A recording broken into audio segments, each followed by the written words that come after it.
أعوذ بالله من الشيطان الرجيم بسم الله الرحمن الرحيم يا أيها النبي قل لمن في أيديكم من الأسرى إن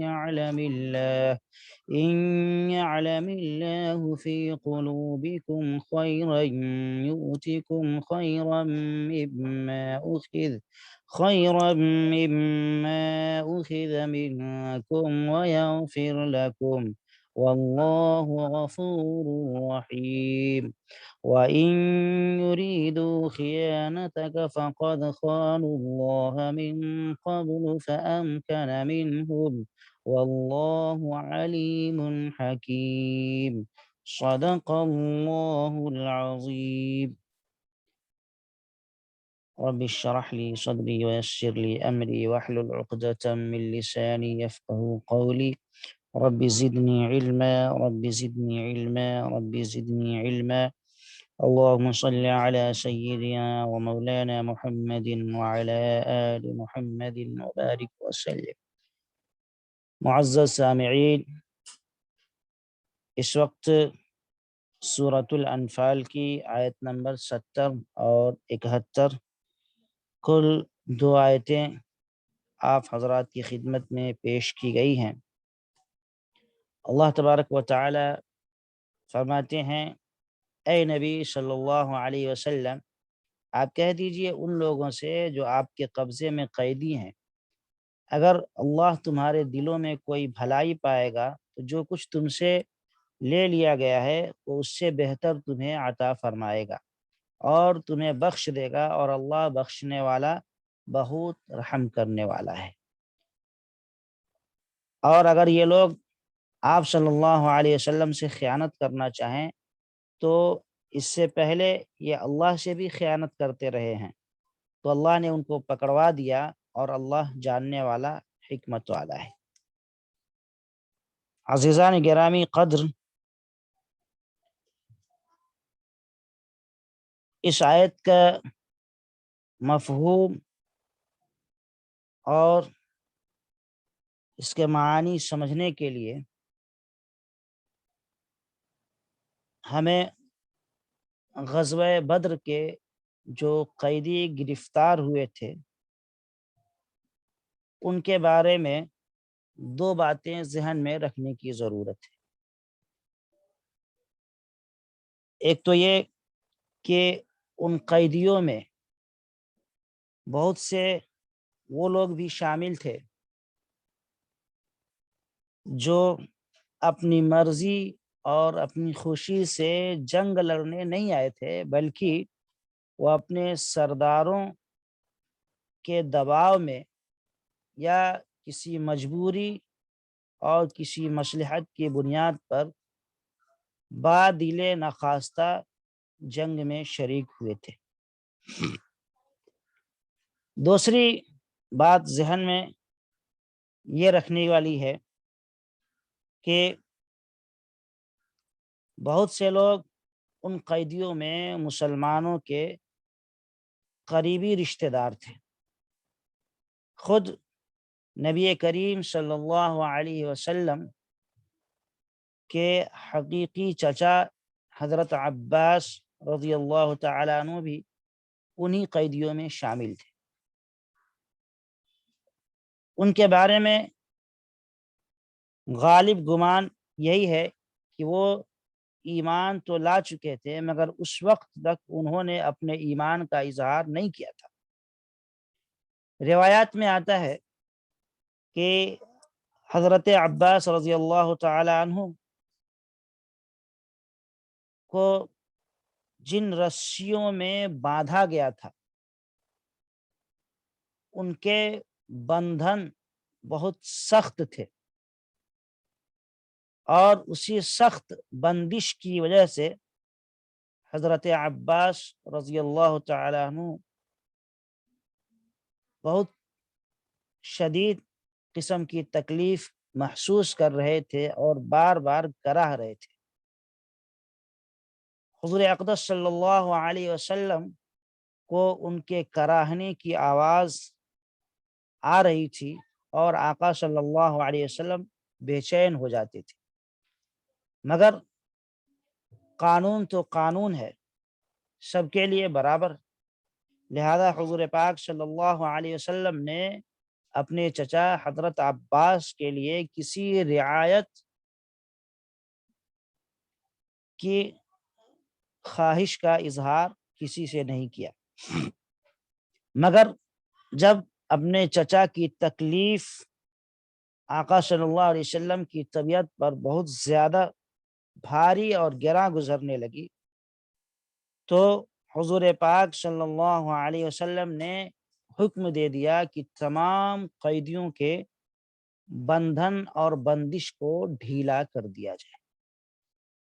اس میں ڈھیل دے دی جائے۔ اسی طریقے سے آپ صلی اللہ علیہ وسلم کے داماد ابو العاص بھی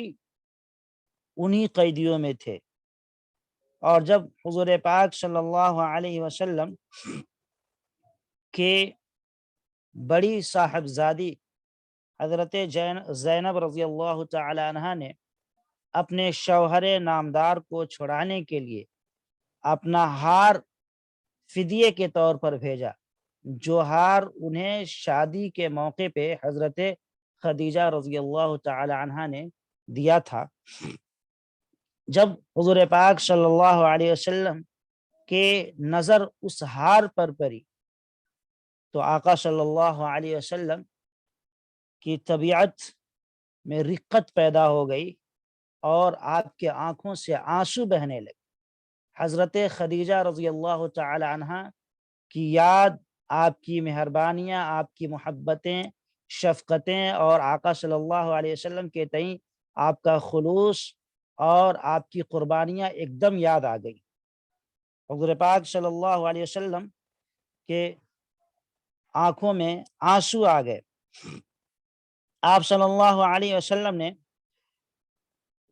حضرات صحابہ کرام رضوان اللہ تعالی علیہم اجمعین سے اجازت طلب کی اور یہ کہا کہ اگر آپ سب کی اجازت ہو تو یہ ہار واپس کر دیا جائے تاکہ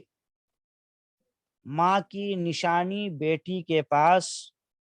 بچ جائے، باقی رہے۔ چنانچہ تمام صحابہ کرام نے اس سلسلے میں اجازت دی اور وہ ہار واپس بھجوا دیا گیا۔ بہرحال اسی طریقے سے قیدیوں کے اکثر مہاجرین جو صحابہ تھے وہ قریبی رشتہ دار تھے، اس لیے سب لوگ ایک ہی خاندان سے، ایک ہی قبیلے سے تعلق رکھتے تھے۔ اب اس آیت کے اندر حضور پاک صلی اللہ علیہ وسلم کو خطاب کرتے ہوئے کہا جا رہا ہے کہ اے میرے حبیب صلی اللہ علیہ وسلم، آپ کے قبضے میں اس وقت جو قیدی ہیں ان سے آپ کہہ دیجئے ان یعلم اللہ فی قلوبکم خیرا یؤتکم خیرا مما اخذ منکم ویغفر لکم، کہ آپ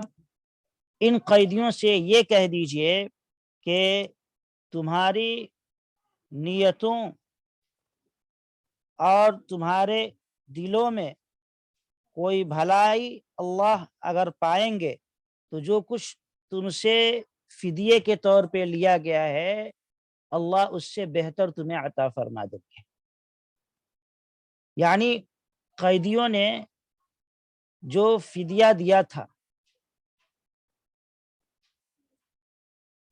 اس کی بنیاد پر ان کے دل میں کچھ تکلیف ہو سکتی تھی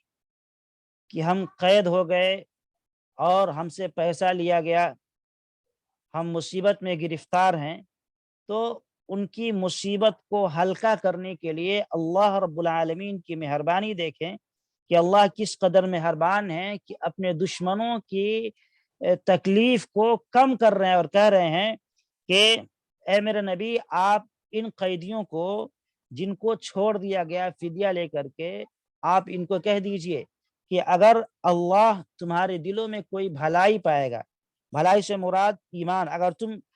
آزاد ہونے کے بعد، قید سے رہائی پانے کے بعد ایمان تم قبول کر لو گے اور اخلاص کے ساتھ اس ایمان پر جمے رہو گے، تو اس وقت تم نے اپنے آپ کو چھڑانے کے لیے جو مال اور دولت دیا ہے، اللہ اس سے بہتر تمہیں عطا فرما دے۔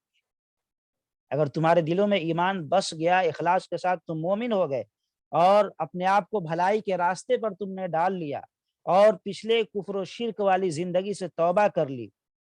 اخلاص کے ساتھ تم سچے پکے مومن بن گئے، تو اللہ تبارک و تعالی خیرا مما اخذ منکم یؤتکم خیرا مما اخذ منکم، اللہ تبارک و تعالی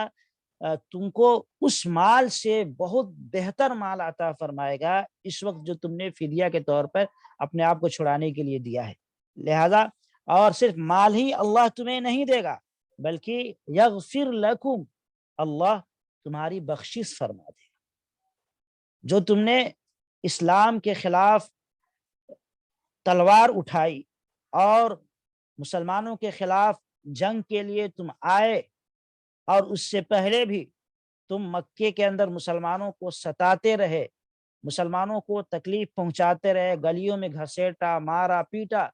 یہاں تک کہ مسلمان مجبور ہو کر کے اپنے وطن چھوڑ کر مدینہ آ گئے۔ اتنا ظلم تم لوگوں نے مسلمانوں پر کیا، اور پھر جب مسلمان مدینہ آ گئے تو یہاں بھی تم لوگ مسلمانوں کو چین سے رہنے نہیں دیے، یہاں بھی دوسرے یہودیوں کو تم نے اکسایا کہ مسلمانوں کو مدینے سے باہر نکال دو، ان کو بھگا دو۔ اتنے سارے جرائم کا ارتکاب کرنے کے بعد بھی اے قیدیوں، اس وقت تم مسلمانوں کے قید میں ہو، مسلمانوں نے تم کو فدیہ لے کر کے آزاد کر دیا، اگر اب بھی تم ایمان قبول کر لیتے ہو اور اپنے دل کی دنیا کو سنوار لیتے ہو، سیدھے راستے پہ آ جاتے ہو، تو جو مال تم نے گنوایا ہے، مسلمانوں کو دیا ہے اپنے آپ کو چھڑانے کے لیے، اللہ اس سے بہتر مال تمہیں دیں گے، اور ساتھ ہی ساتھ ان تمام جرائم کو اللہ تبارک و تعالی نظر انداز کر دیں گے، درگزر کر دیں گے۔ یغفر لکم، تمہیں اللہ معاف فرما دیں گے، واللہ غفور الرحیم، اور اللہ تبارک و تعالی بڑے مغفرت کرنے والے اور بہت زیادہ رحم کرنے والے ہیں۔ اکثر مفسرین کرام نے بیان فرمایا ہے کہ قیدیوں کو جب آزاد کر دیا گیا تو انہیں دعوت دی گئی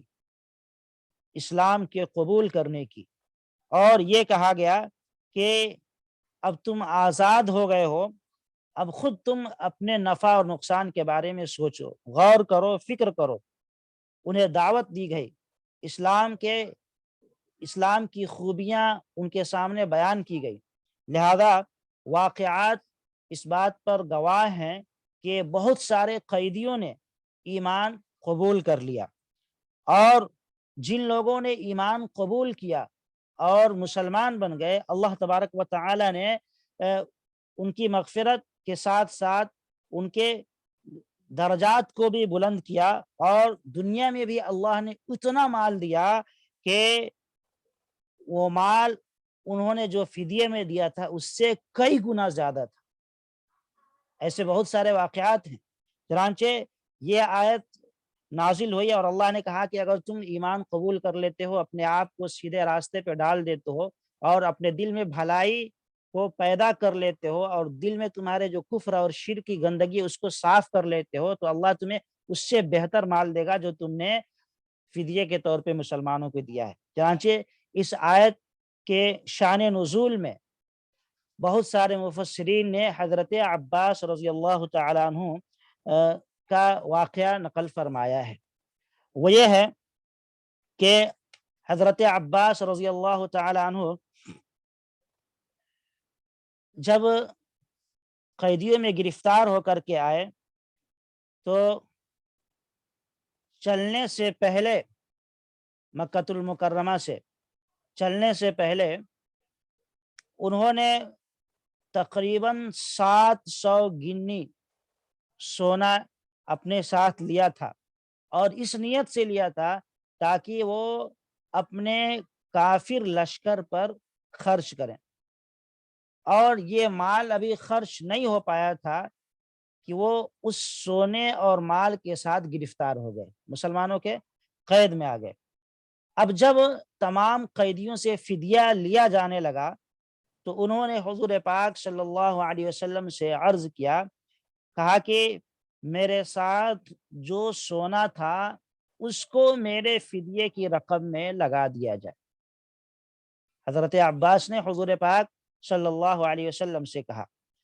آپ صلی اللہ علیہ وسلم نے فرمایا کہ جو مال آپ نے کفر کی مدد کے لیے خاص کیا تھا اور اس کو ساتھ لے کر آئے تھے، وہ مال تو مسلمانوں کا مال غنیمت بن گیا، اس کو فدیے میں کیسے قبول کیا جائے گا؟ فدیہ تو اس کے علاوہ ہونا چاہیے۔ وہ مال آپ کافروں کی مدد کے لیے لے کر آئے تھے اور اس مال کو مسلمانوں نے اپنے قبضے میں کر لیا، آپ بھی گرفتار ہو گئے، وہ مال تو مال غنیمت میں شامل ہو گیا۔ اب آپ جو قید ہوئے ہیں تو آپ کو اپنے چھڑانے کے لیے الگ سے فدیہ دینا پڑے گا، وہ مال قبول نہیں کیا جائے گا فدیہ۔ اور اللہ کے نبی صلی اللہ علیہ وسلم نے یہ بھی فرمایا کہ آپ اپنا بھی فدیہ دیں اور اپنے دو بھتیجوں عقیل بن ابی طالب اور نوفل بن حارث کا فدیہ بھی ادا کر دیں۔ عقیل یہ حضرت علی رضی اللہ تعالیٰ عنہ کے بھائی تھے، تو حضور پاک صلی اللہ علیہ وسلم نے اپنے چچا عباس کو حکم دیا کہ آپ اپنا بھی فدیہ ادا کریں اور اپنے دونوں بھتیجوں کا فدیہ ادا کر دیں، عقیل کا اور حارث کا۔ عباس نے کہا کہ اگر اتنا مال کا بوجھ مجھ پر ڈالو گے تو میں بالکل بھکاری بن جاؤں گا، میرے پاس کچھ نہیں بچے گا اور مجھے تو قریش سے بھیک مانگنے کی ضرورت پڑ جائے گی۔ اللہ کے نبی صلی اللہ علیہ وسلم نے فرمایا، کیوں؟ کیا آپ کے پاس وہ مال موجود نہیں ہے جو مکہ سے روانہ ہوتے وقت آپ نے اپنی بیوی ام الفضل کو رات کی تاریکی میں، رات کے اندھیرے میں ان کے حوالے کر دیا تھا اور یہ کہا تھا کہ ام الفضل یہ مال ہے، یہ سونا چاندی ہے، اس کو اپنے پاس رکھ لو، میں جنگ میں جا رہا ہوں، پتہ نہیں حالت کیا ہوگی، یہ تمہارے لیے، تمہارے بچوں کے لیے کام آئے گا۔ کیا وہ مال آپ کے پاس نہیں ہے؟ اب حضرت عباس نے بڑی حیرت کے ساتھ پوچھا اور کہا کہ آپ کو یہ کیسے معلوم ہوا کہ مال میرے پاس موجود ہے اور میں نے اپنی بیوی کے حوالے کر دیا ہے، جبکہ میں نے اس مال کو رات کی تاریکی میں اور انتہائی رازداری کے ساتھ اپنی بیوی کو دیا تھا، مجھے اور میری بیوی کے علاوہ تیسرے کسی شخص کو اس کی خبر نہیں تھی، آپ کو کیسے پتا چل گیا؟ اللہ کے نبی صلی اللہ علیہ وسلم نے فرمایا کہ مجھے میرے رب نے اس کی پوری تفصیل بتلا دی ہے کہ تم نے کیسے کیسے مال اپنی بیوی کے حوالے کیا۔ حضرت عباس کے دل میں یہ سن کر حضور پاک صلی اللہ علیہ وسلم کے سچے رسول ہونے کا یقین پیدا ہو گیا۔ اس سے پہلے بھی وہ حضور پاک صلی اللہ علیہ وسلم سے بہت مانوس تھے، محبت کرتے تھے اور دل سے حضور پاک صلی اللہ علیہ وسلم سے معتقد تھے، مگر کچھ شبہات کی بنیاد پر اب تک انہوں نے اسلام قبول نہیں کیا تھا۔ یا بعض مفسرین نے لکھا ہے کہ اسلام انہوں نے قبول کر لیا تھا پہلے ہی، لیکن کچھ شبہات ان کے دل میں تھے جس کی بنیاد پر انہوں نے اپنے اسلام کا اظہار نہیں کیا، لوگوں کو بتایا نہیں تھا، لیکن در حقیقت وہ پہلے ہی سے مسلمان ہو گئے تھے۔ اور کچھ مفسرین نے وجہ یہ بیان فرمائی ہے کہ مسلمان تو پہلے ہو گئے تھے مگر ان کا بہت سارا روپیہ پیسہ قریش کے ذمے تھا جو انہوں نے قرض بطور قرض کے دیا تھا، اگر وہ اسی وقت جنگ سے پہلے اور شروع میں ہی اپنے اسلام کا اظہار کر دیتے، اعلان کر دیتے، تو ان کا سارا مال اور پیسہ ڈوب جاتا، کوئی قرض واپس نہیں کرتا، اسی لیے انہوں نے اپنے اسلام کا اعلان نہیں کیا۔ اور جب یہاں گرفتار ہوئے اور حضور پاک صلی اللہ علیہ وسلم نے ان کے مال کی تفصیل بتلا دی جو انہوں نے انتہائی رازداری کے ساتھ اپنی بیوی کے حوالے کیا تھا، تو اس وقت بھی انہوں نے حضور پاک صلی اللہ علیہ وسلم سے اپنے اسلام کا اعلان کر دیا، لیکن اللہ کے نبی صلی اللہ علیہ وسلم نے انہیں منع فرمایا اور کہا کہ آپ اپنے اسلام کا اظہار دوسروں کے سامنے نہ کریں، کیونکہ ان کا پیسہ بہت سارا قریش کے ذمہ تھا، وہ سب کے سب ڈوب جاتا۔ چنانچہ فتح مکہ سے پہلے حضور پاک صلی اللہ علیہ وسلم سے حضرت عباس نے اجازت چاہی کہ میں ہجرت کر کے مدینہ آ جاؤں، مگر حضور پاک صلی اللہ علیہ وسلم نے ان کو مشورہ دیا اور کہا کہ نہیں، آپ ابھی ہجرت نہ کریں، آپ مکے کے اندر ہی رہیں۔ بہرحال اس گفتگو کی بنیاد پر حضرت عباس رضی اللہ تعالیٰ عنہ نے ایمان اس وقت حضور پاک صلی اللہ علیہ وسلم کے سامنے قبول کیا، یا یہ کہہ لیں اگر پہلے سے انہوں نے ایمان قبول کر لیا تھا جیسا کہ بعض مفسرین نے لکھا ہے، تو اس وقت اللہ کے نبی صلی اللہ علیہ وسلم کے ہاتھ پر اپنے ایمان کا اظہار کر دیا۔ روایات میں ہے، خود حضرت عباس رضی اللہ تعالیٰ عنہ فرمایا کرتے تھے کہ اللہ تبارک و تعالیٰ نے اس آیت میں جو وعدہ فرمایا ہے کہ اے قیدیوں، اگر تم اپنی اصلاح کر لو، سیدھے راستے پہ آ جاؤ، تو تم کو اس سے بہتر مال دوں گا جو مال تم نے مسلمانوں کو فدیے کے طور پہ دیا ہے۔ تو حضرت عباس کہتے ہیں کہ اللہ نے جو یہ وعدہ فرمایا ہے بہت بہتر مال دینے کا، اس وعدہ کو میں اپنی آنکھوں سے دنیا میں پورا ہوتے ہوئے دیکھا ہوں۔ حضرت عباس کہتے ہیں کہ میں نے دیکھ لیا ہے دنیا کے اندر اس وعدے کو پورا ہوتے ہوئے، کیونکہ فدیے کے طور پر غزوہ بدر کے دن مجھ سے 20 اوقیہ سونا لیا گیا تھا، 20 اوقیہ سونا حضرت عباس کو دینا پڑا تھا اپنے آپ کو چھڑانے کے لیے۔ کہتے ہیں کہ اب اس آیت کے نازل ہونے کے بعد اس وقت جب میں مسلمان ہوں، میرے 20 غلام مختلف جگہوں پر تجارت اور کاروبار کر رہے ہیں، اور میرے کاروبار میں وہ میرا تعاون کر رہے ہیں، اور کسی کا کاروبار 20,000 درہم سے کم کا نہیں ہے۔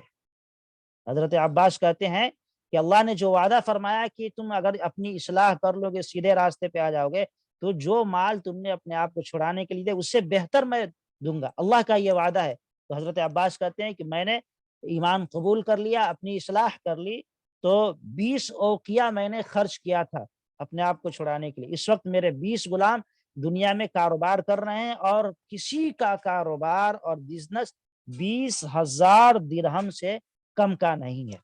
اور کہتے ہیں کہ اس پر بھی اللہ کی طرف سے ایک بہت بڑا انعام مجھے یہ ملا کہ حاجیوں کو زمزم پلانے کی خدمت اللہ نے میرے ذمے کر دی، جو میرے نزدیک بہت بڑا انعام ہے۔ سارے مکہ والوں کے مال بھی اس انعام کے مقابلے میں کم ہے۔ تو عزیزان گرامی، اللہ تبارک و تعالی نے واضح انداز میں جو وعدہ فرمایا ہے کہ اگر قیدی اصلاح کر لیتے ہیں اپنی اور سیدھے راستے پہ آ جاتے ہیں، تو اللہ انہیں بہت بہتر انعامات سے اور مال سے نوازے گا۔ تو اللہ نے یہاں جن جن لوگوں نے ایمان قبول کر لیا ان قیدیوں میں سے اللہ نے انہیں بہتر سے بہتر دنیا کے اندر مال دیا، عزت دی، اور جو فرمایا یغفر لکم، تمہاری مغفرت کر دیں گے، تمہیں تمہارے گناہوں کو معاف کر دیں گے۔ تو واقعی میں اللہ نے قرآن کے اندر نازل فرما دی چند آیتیں، رضی اللہ عنہم ورضوا عنہ، صحابہ کرام کے بارے میں کہ اللہ ان سے راضی ہو گیا اور یہ اللہ سے راضی ہوئے۔ تو رضا کا پروانہ اور رضامندگی کی سرٹیفکیٹ اللہ نے قرآن میں نازل فرما دی، تو دونوں چیزیں انہیں حاصل ہو گئی۔ اب اس کے بعد کی جو آیت ہے اللہ تبارک و تعالیٰ فرماتے ہیں وَإِن يُرِيدُوا خِيَانَتَكَ فَقَدْ خَانُوا اللَّهَ من قبل فَأَمْكَنَ مِنْهُمْ وَاللَّهُ عَلِيمٌ حَكِيمٌ۔ اگر یہ لوگ آپ صلی اللہ علیہ وسلم سے خیانت کرنا چاہیں تو اس سے پہلے یہ اللہ سے بھی خیانت کر چکے ہیں، تو اللہ نے ان کو پکڑوا دیا، اور اللہ جاننے والا، حکمت والا ہے۔ یعنی غزوہ بدر کے جو قیدی تھے مسلمانوں کے قید میں، ان میں سے کچھ مسلمان ہو گئے تھے، مگر ان کے بارے میں یہ کھٹک باقی تھی کہ شاید یہ لوگ مکہ پہنچ کر اسلام سے نہ پھر جائیں اور پھر مسلمانوں کو نقصان پہنچانے کی کوشش میں لگ جائیں، کیونکہ جو گرفتار ہوئے تھے 70 قیدی یہ کوئی معمولی درجے کے نہیں تھے، یہ لیڈر کے درجے کے لوگ تھے، اپنے قوم کے رہبر اور رہنما کا درجہ ان کو حاصل تھا، تو ان کو چھوڑ دینا، یا گرچہ انہوں نے ایمان ان میں سے کچھ لوگوں نے قبول کر لیا تھا، ان کو چھوڑ دیا گیا، پھر بھی ان کو ڈر، ان کے بارے میں ڈر تھا مسلمانوں کو کہ کہیں یہ مکہ پہنچ جائیں، اپنے گھر بار پہنچنے کے بعد اسلام سے پھر جائیں اور پھر اسلام کو نقصان پہنچانے کی کوشش کرنے لگیں۔ اللہ تبارک و تعالی نے اس خطرہ کو اس آیت کے اندر دور فرما دیا اور کہا کہ اگر یہ لوگ آپ سے خیانت کرنا چاہیں، یعنی یہاں اس وقت ایمان کا اظہار کر دیا ہے، یہاں سے جانے کے بعد اگر آپ کے ساتھ یہ غداری کرنا چاہیں اور ایمان سے پھر جائیں، تو اے میرے حبیب آپ غمزدہ نہ ہوں، آپ اس ٹینشن اور فکر میں نہ رہیں یہ لوگ آپ سے دھوکہ کریں گے۔ اس سے پہلے بھی ان لوگوں نے دھوکہ کیا ہے، اللہ کے ساتھ کیا ہے،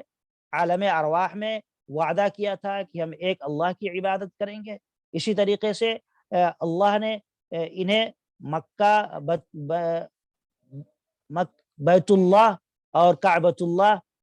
کی خدمت کے لیے ان کو قبول کیا تھا، لیکن انہوں نے اللہ سے غداری کی، اللہ کے ساتھ دوسروں کو شریک ٹھہرایا۔ جس بیت اللہ کی ذمہ داری ان کو دی گئی تھی اور جس بیت اللہ کی وجہ سے پوری دنیا میں ان کی عزت تھی اور ان کے قافلے بڑے ادب اور احترام کی نظر سے دیکھے جاتے تھے، ساری دنیا والوں کے قافلے لوٹ لیے جاتے تھے، لیکن مکہ والوں کے قافلے جب جاتے تھے تو ان کو کوئی ڈاکو، کوئی چور ہاتھ نہیں لگاتا تھا، ان کی عزت اور قدر کیا کرتا تھا۔ اتنے انعامات کے باوجود انہوں نے اللہ کے ساتھ دھوکہ کیا، اسی بیت اللہ میں انہوں نے بتوں کو لا کر کے رکھا، تو اللہ کے ساتھ انہوں نے غداری کی، تو اللہ نے فَأَمْكَنَ مِنْهُمْ، اللہ نے آپ کے قید میں ان کو دے دیا۔ پہلے انہوں نے اللہ کے ساتھ غداری کی تو اللہ نے آپ کے قید میں ان کو دے دیا۔ اے میرے حبیب اگر آئندہ بھی یہ دھوکہ کریں گے اللہ کے ساتھ یا آپ کے ساتھ، مسلمانوں کے ساتھ، ابھی اسلام قبول کر لیا بعد میں جا کر کے پھر جائیں گے اور مسلمانوں کو نقصان پہنچانے کی کوشش کریں گے، تو یہ نہیں کر سکیں گے، آئندہ بھی ہم ان کو ایسی آپ کے قبضے میں دے دیں گے۔ جس طریقے سے اس وقت آپ کا تسلط اور قبضہ ان پر ہو گیا ہے اور یہ آپ کے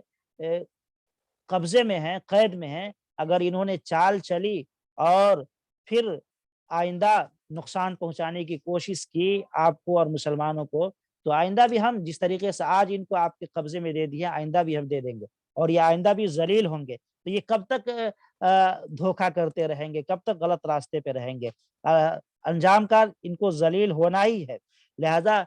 اسلام کے علاوہ ان کو کہیں پناہ نہیں ہے، اسلام قبول کر لیتے ہیں اور اس راستے پہ ہیں تو ان کی مغفرت کر دی جائے گی۔ بہرحال اللہ تبارک و تعالی نے واضح انداز میں فرما دیا ہے کہ اگر یہ آپ سے جھوٹ بول کر کے اس جھوٹے اسلام کا اظہار کر کے یہ یہاں سے چلے جاتے ہیں تو اے میرے حبیب یہ کچھ نہیں بگاڑ سکیں گے، آپ بالکل غمزدہ نہ ہوئیے، ان کے کرتوت کی سزا انہیں مل کر کے رہے گی۔ واللہ علیم حکیم، اور اللہ جاننے والا اور حکمت والا ہے، یعنی اللہ سے یہ کہاں بچ سکتے، اللہ ان کے دل کی بھید کو جانتا ہے، ان کی نیتوں کو جانتا ہے۔ آپ اس فکر میں نہ رہیے، انہوں نے ایمان کا اظہار کر دیا، آپ اس کو قبول کر لیجیے، آپ مان لیجیے کہ ہاں یہ ایمان قبول کر لیے ہیں، یہ مسلمان ہو گئے، ان کو چھوڑ دیجیے، جانے دیجیے۔ جانے کے بعد اگر یہ پھر جاتے ہیں اور اسلام سے مکر جاتے ہیں اور اسلام کے خلاف کوشش کرنے لگتے ہیں تو پھر اللہ دوبارہ ان کو ذلیل کرے گا، رسوا کرے گا۔ اللہ کی پکڑ سے یہ کہاں جا سکتے ہیں، اللہ کو یہ عاجز نہیں کر سکتے۔ ان بطش ربک لشدید، آپ کے رب کی پکڑ بہت سخت ہے، اس کی پکڑ سے یہ باہر نہیں جا سکتے۔ لہذا اے میرے حبیب صلی اللہ علیہ وسلم آپ ان کی فکر چھوڑ دیں، اور اس آیت میں ان قیدیوں کو بھی ایک طریقے سے دھمکی دی گئی ہے کہ آئندہ تم پھر وہی حرکت اگر کرو گے جس حرکت کی وجہ سے تم گرفتار ہوئے تھے تو سمجھ جاؤ اللہ جاننے والا ہے اور حکمت والا ہے، تم پھر ذلیل اور رسوا ہو جاؤ گے۔ لہٰذا آئندہ سنبھل کر کے رہو، اس غلطی اور اس حرکت کو دہرانے کی کوشش نہ کرنا۔ الغرض اللہ تبارک و تعالی نے ان آیات میں واضح طور پہ بیان فرمایا ہے کہ جو لوگ